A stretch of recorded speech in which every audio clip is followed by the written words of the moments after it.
রাজধানীর খুব কাছে হওয়ায় বসবাস ও ব্যবসা বাণিজ্যের জন্য গুরুত্বপূর্ণ হয়ে উঠছে সাভার। গত এক দশকে এখানে গড়ে উঠেছে সহস্রাধিক কলকারখানা। ২৮০ বর্গ কিলোমিটার আয়তনের এই উপজেলায় বাস করছে প্রায় ৬০ লাখ মানুষ।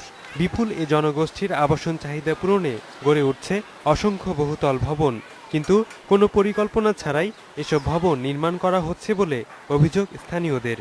পরিকল্পনা ছাড়াই রাস্তাঘাট না রেখে ঘরবাড়ি করতেছে। কারণ এক সময় যদি দুর্ঘটনা ঘটে কখনো কোথাও, তাহলে দেখা যাচ্ছে কোনো ফায়ার সার্ভিস বা উদ্ধারকর্মীরা দ্রুত সেখানে যেতে পারবে না। নগর পরিকল্পনাবিদরা বলছেন, জনসংখ্যার অনুপাতে সড়ক, ড্রেনেজ ব্যবস্থা ও বর্জ্য ব্যবস্থাপনা করা না হলে সাভারে বাস করাই কঠিন হয়ে যাবে। আগামী ৫-৬ বছর পরে সাভার আশুলিয়া এলাকাটা কনক্রিটের জঙ্গল হয়ে যাবে এবং সেখান থেকে পিছিয়ে ফিরে এসে আবার পরিকল্পিত একটা বসতি তৈরি করব, সেই উপায় আর থাকবে না। সাভারে ভবন ও অবকাঠামো নির্মাণ তদারকির দায়িত্বে আছে রাজুকের দুটি বিভাগ, ক্যান্টনমেন্ট বোর্ড ও পৌর কর্তৃপক্ষ। কিন্তু মাঠ পর্যায়ে এসব প্রতিষ্ঠানের কার্যক্রম নেই বলে অভিযোগ নগর পরিকল্পনাবিদদের।